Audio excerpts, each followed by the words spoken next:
Good morning, everybody. Thank you for giving me the opportunity of speaking in a fairly generic topic in amongst all of the interesting science in the development of either antigens, epitopes, delivery modalities, and very interesting science. What I'd like to talk to you today is about converting that science and how you actually start to conduct that first-in-man clinical trial and what impact your considerations either preclinically and even in your development and the background there, how that goes into producing a protocol that allows people to come and do your trial, be retained on your trial, and also run the trial as effectively as possible.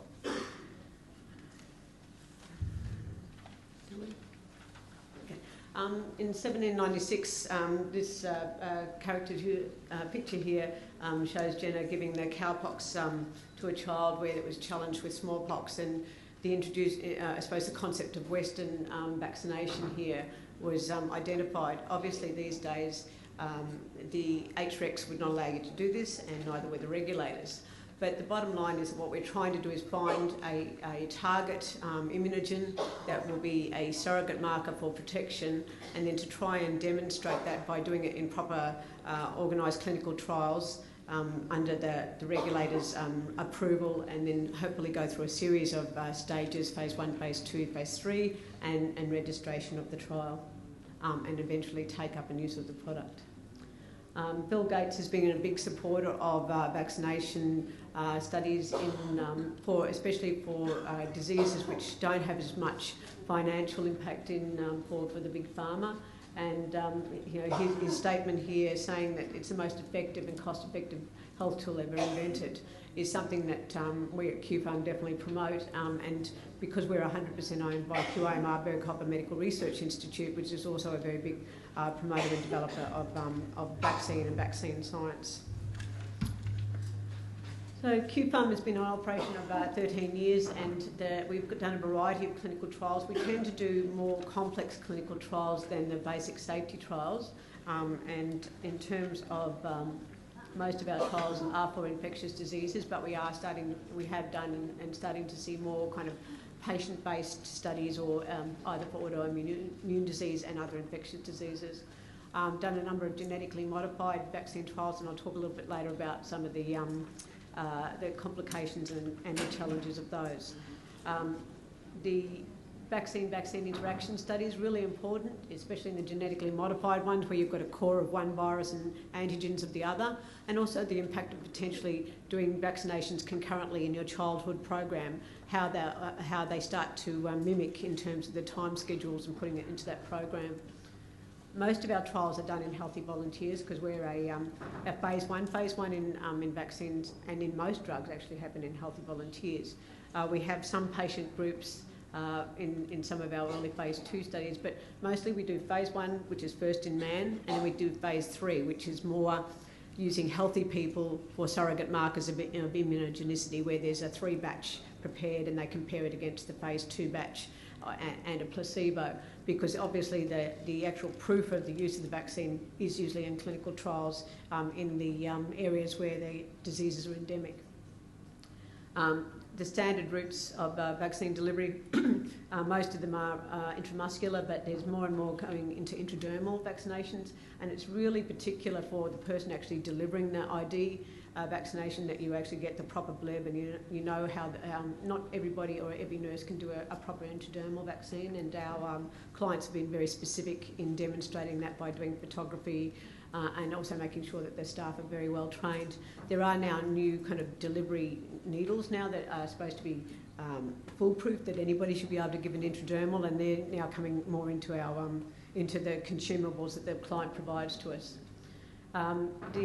Obviously the outcome of the vaccine trial, you do normal safety pathology, but you're also looking at antibody, either humoral or cell-based immune responses, and increasingly we're getting asked now to do PBMC isolations at various stages of the clinical trial, and that in itself for the either preparation, and fresh is always best, but if you can't do that because you're doing such a long study and you've got to store it, having standardised methods, properly trained people, and making sure that all of your reagents are very well qualified in terms of the preparation of those PBMCs and storage to make sure that when you actually go to do the trial, that it's you do the actual research and the conduct of the cytokine assays or any of the other ELISpots that they're all are valid and still viable at the time that they end up getting used.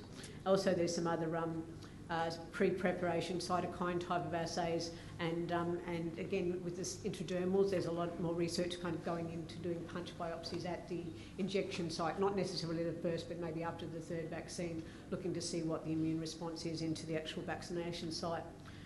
During our 13 years of operation, a number of vaccines have actually now been registered, and there's one here, it is registered in Australia, but I'm not sure whether it's available, which is the Japanese encephalitis vaccine, single dose, live virus GMO vaccine. And a speaker tomorrow, Mark Reed, who's now at Clinical Network Services, was instrumental in getting this vaccine trialled here in Australia, and a number of vaccine trials that actually happened to allow that vaccine to be registered here in Australia. Concurrently, we were doing the opposition's vaccine trial, which is a killed vaccine trial, and then the intradermal approach for influenza.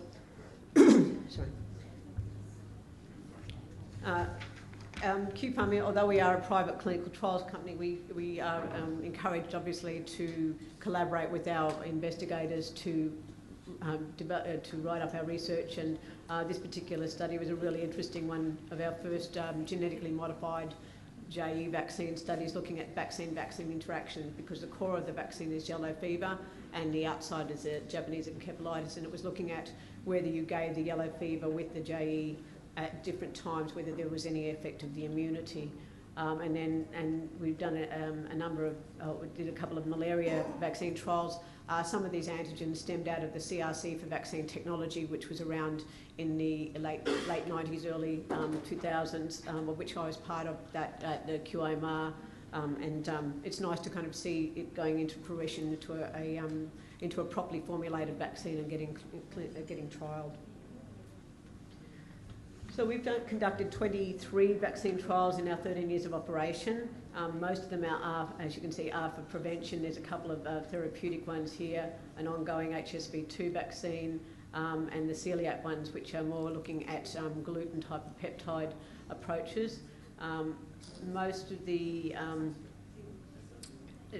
recruitment, we had the challenges, fairly large numbers of people to recruit in a very short period of time, because what the clients want to do, they want to recruit the people in the most effective time, and that can be quite challenging in the schedules of the design of trials, which I'll go into in a minute. So we've conducted 6 influenza studies, from pandemic, seasonal, universal vaccine trials, and as well as being delivered with novel adjuvants, as well as the antigens in question having novel sequences inserted in them to be like an internal adjuvant. About 50% of our clinical trials are first in man, the rest are phase 3 or vaccine-vaccine interaction or non-inferiority studies. So the influenza ones, they have their own challenges. The HSV2 DNA vaccine, so this is new modalities with DNA and again with the intradermal deliveries. The JE vaccine genetically modified, and the dengue genetically modified vaccines as well. We've done 5 GMO studies. Most of them have been intramuscular, and we recently completed an oral cholera one as well, which was in a number of sites around Australia. And the GMOs have their own unique issues in terms of regulators as well. Obviously, the aim of a vaccine that is registered is to have people take it up. You know, it's no use having a vaccine out there that's going to prevent everything. We're showing all of this lovely immune response unless we have people who actually take up the vaccine trial. So people like Ian Fraser, this is when it was the HPV vaccine, and more recently has been known for his HSV2. But it's people like this who, you know, obviously are promoting vaccination and the take-up of the vaccination for herd immunity. But even the HPV vaccine over a period of time has had its own issues in certain countries. The issue we have with the anti-vaccinators is that, and also in clinical trials, is the perception that the people are like animals. They're considered guinea pigs. Now, a person has a right to actually partake in the trial, and also the right to withdraw. So it's important to recognise that, especially for vaccine trials, first in man, there's no benefit for them doing the trial. So it's really important to consider the trial design and how you actually present it, so that we actually get people to come and conduct the trial. Trial design is really important for the actual take-up of the trial and the retention. There's a number of, the standard probably vaccine trial is screening and vaccine 1, vaccine 2 and follow-ups to an end of study visit. So this is probably a typical. Sometimes they do the screening and vaccination all at one time, other times they do screening and separate screening and vaccination. The advantage of this is that you actually know that the people are healthy in as much as you've tested them before you dose them. With this, you get the people in all at the same time, you consent them and dose them on the same day, which is obviously a more effective of time, because sometimes people you screen here don't come back, but if they don't come back, they may not have actually gone through the end of the study as well. The longer the study, the more difficult it is to retain. You can dose them all here, but whether they are there 18 months later is a big question. And one of the questions I always ask for the clients is, what percentage of people that you dose do you expect to still be here? Because it's lovely if you dose 150 people here, but if you've got less than 90 people at the end here, it makes it difficult, because they can drop out all various stages. So the statistics behind that section of your protocol has to be really considered and measured in terms of the potential of people to drop out. It could be dropping out from, they're going overseas, changing work life, they actually get pregnant, and they move into state. So these are some of the considerations. The longer you have a study is the retention factor here. The other thing about screening and vaccination all on the same day, not that we've had it with any of the vaccination studies, but during our 13 years of operation in screening for non-vaccine studies, we've identified probably about 4 Hep C, a couple of Hep Bs, in the last 5 years, 2 HIV. This is in people who are supposed to be healthy people who turn up to the clinic. So one of the advantages of doing clinical trials is that you're having a medical that you might not have known. So that is, and there's been also cases of after vaccination. We have had after vaccination, after drug trials, where people have either developed melanoma or prostate cancer, which is obviously something that potentially was pre-existing and you can't test for, but it is a consideration if you are doing all of the screening and vaccinations here. So in terms of study design, the number of vaccinations and the period of the study is really, really important. So when you're doing your animal studies, consideration of, are you doing it day 1, day 0, day 21 or day 0, 28, and doing a duplicate, does the study finish at day 56, or does the study finish at as 12 months? Under the regulators, it's important that that you build in a 6-month either phone call or a 6-month.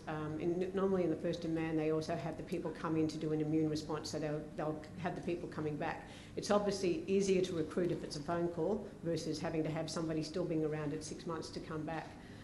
Healthy people in clinical trials are paid for their time. So we don't pay for the procedures, we don't pay for the risks, we pay for their time in the unit. So it's one of the things that's really important is to realise that the people who are still on trial for that 6-month phone call or that 6-month sample are still on trial, even though they're not coming back into the clinic, they're not getting vaccinations, they're not getting followed up, they are still on trial. And a lot of people forget that and then go off and do other trials or go overseas and they forget that they're actually still on that trial. So it's important for us in our information and consent, and each time we see them, to make sure that they're reassured and re-educated that they are still on trial.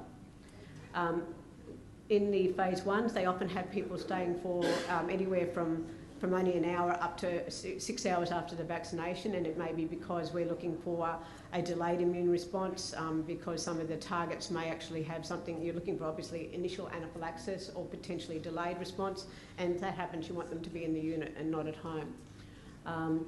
The blinding issue in terms of what you're comparing the study to, you may be comparing it to a placebo, which may be just normal saline, it may be saline adjuvant, it may even be a reference vaccine. How do you blind that and actually logistically coordinate that within a study? So obviously we have staff who are separate from the remaining staff doing the consenting and the follow-up, and also consideration of the subject's blinding.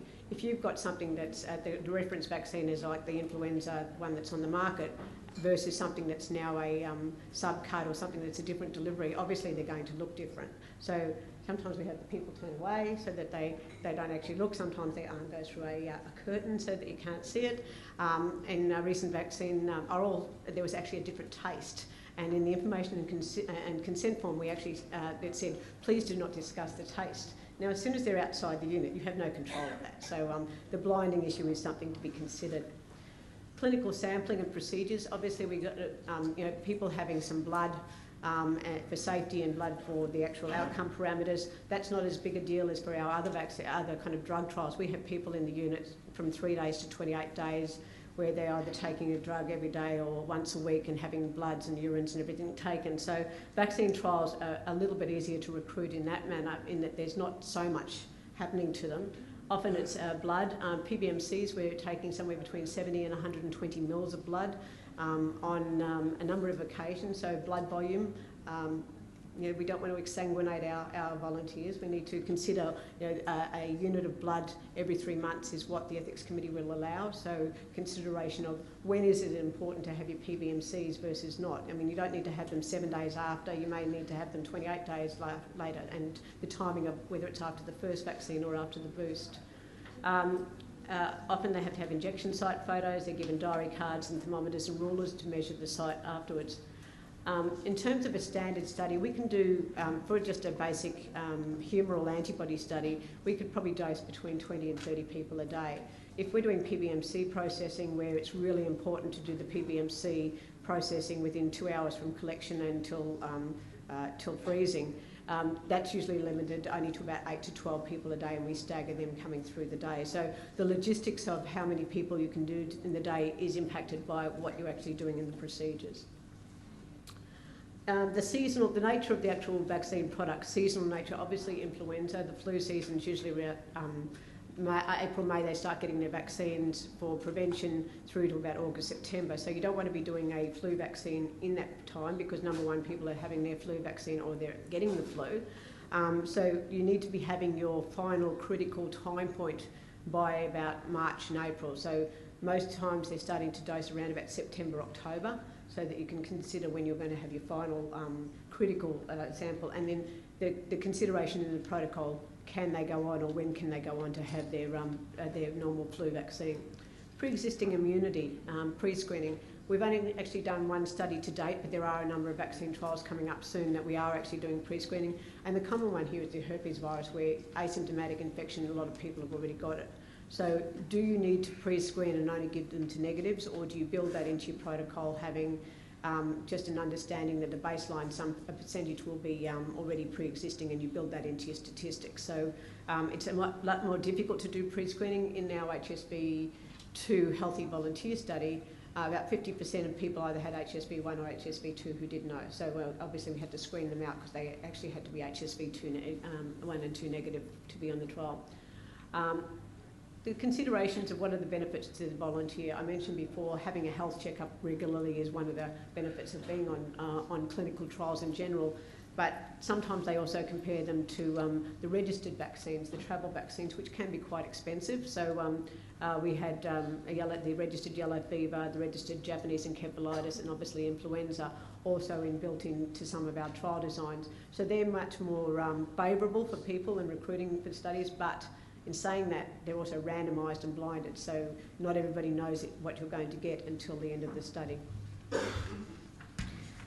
Also, the considerations of what it is. If you're advertising for Ebola vaccine, it's amazing how many people think we're actually going to give them Ebola instead of actually the vaccine against Ebola.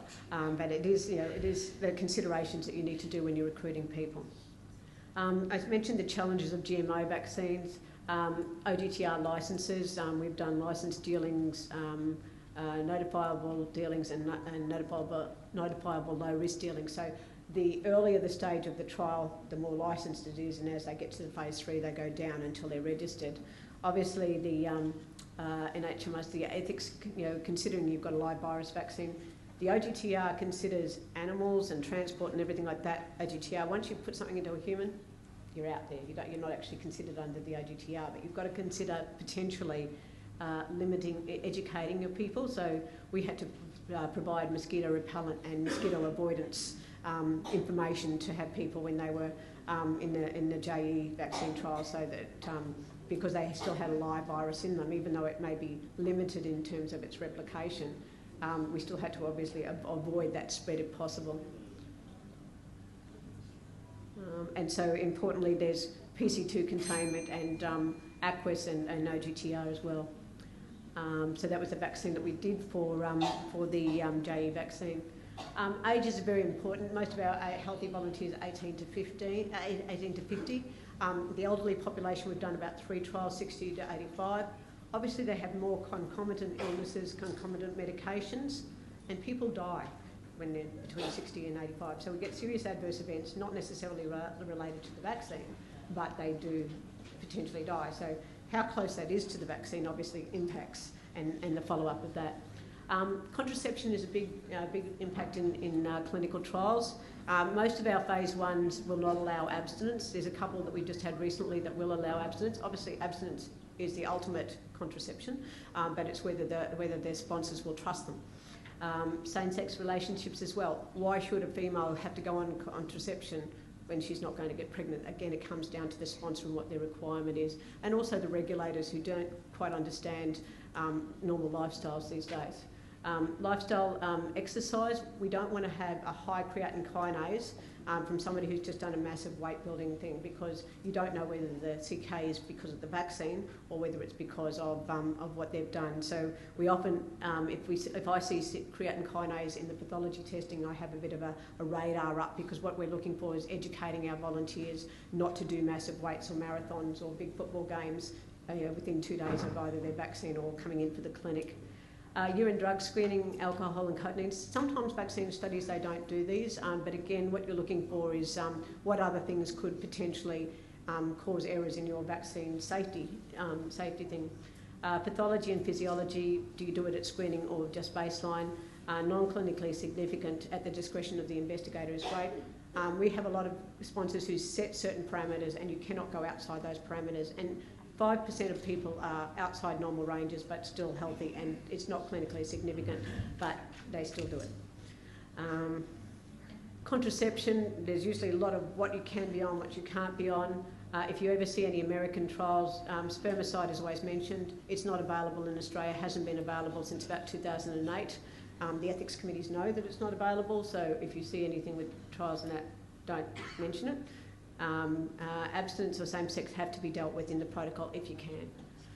We've even had contraception agreements required that have been passed by the ethics committee, which means every time you see the person, you ask them, are you still practicing the contraception? Because the last thing the sponsor wants is a pregnancy during a trial. It does happen, and you cannot go to their partner or their husband and ask them what the outcome of the child is if the partner is on the trial, even though the sponsor actually asks you to go to other people.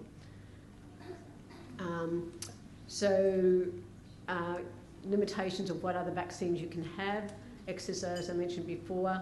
Personal hygiene, when we're having the oral cholera had some specifics that we had to educate the people on, and mosquito avoidance. And for the longer studies where people may want to go and travel, you have to consider that if they were in a GMO, they can't go through certain periods. In terms of how do we retain them, healthy volunteers, as I said, get paid. This is 2005 to 2013. About a year study, 1,000 is probably pretty common these days. If you want people to come back and actually report any AEs and actually be compliant, the money, it does actually cause retention. For example, in the Ross River vaccine study, which was the John Ascough study that was mentioned before, it was only like $450 for 12 months. It was a phase 3, but there is no benefit. It's not a registered vaccine. There is no proof yet that it works. So you want the people to come and commit their time, and so there's a recognition of the time that there is a certain payment given. So the respect for the volunteers in terms that they make a difference. You've got to have them coming in being compliant. They can withdraw at any time for no specific reason. These are just some examples of comments that we have from people, coming to do our trials. Can you work around work schedules? Obviously, making our trial as staffing and as easy. They come in, they get the vaccine, they come in, they get their blood, they report their diary cards, and they go, making it nice and easy so that we don't have them sitting there waiting around for a long time. can I still go to the nightclub once I'm infected? You know, I mean, the concept that people think we're infecting them with Ebola or we're infecting them with malaria, we have to make sure that education always happens. Again, consider the trial length and participant requirements, and also flexibility in the sample time window. If you've got a follow-up at, say, day 56, is there a plus-minus window? Do you still want the sample if they can't make day 56 but they can make day 60, or they're going overseas or they're going interstate on day 54? Can they come in and have their sample earlier? Considerations in building that into the protocol. As I said, healthy people don't have a benefit of an unregistered product, so therefore there is usually a payment, and it's about time and consideration whether you are going to do a 6 month or a phone call. Just in terms of regulations, there is a first-in-man regulation that the HRECs all look for. So if you are considering developing a protocol, make sure you consider reading this document and what considerations you need to have for your preclinical toxicology. Sentinel dosing. How far before you do a active and a placebo should you do the remainder of people? Can it be done the next day? Does it have to wait a week? When is the expected adverse event going to happen? There are guidance on the actual production of your immunogen or your DNA. There's a DNA one as well. And in terms of QPharm, I'd like to acknowledge Dr. Paul Griffin, who's our Medical Director and Infectious Diseases Clinician. I think that's why we've been getting lots of vaccine trials. You know, besides vaccine trials, we're doing the Hendra monoclonal for healthy people, and we're doing respiratory syncytial virus drugs and that. So it's a fairly big infectious disease unit run by our clinical team. And the most important part is the recruitment aspect of it. We have to have people who want to come and do the trials, be educated about why it's important to stay on the trial and to retain them. And I'd like to acknowledge our Kerry Manton and our recruitment team for doing that, and all of the volunteers who've conducted our studies. Thank you.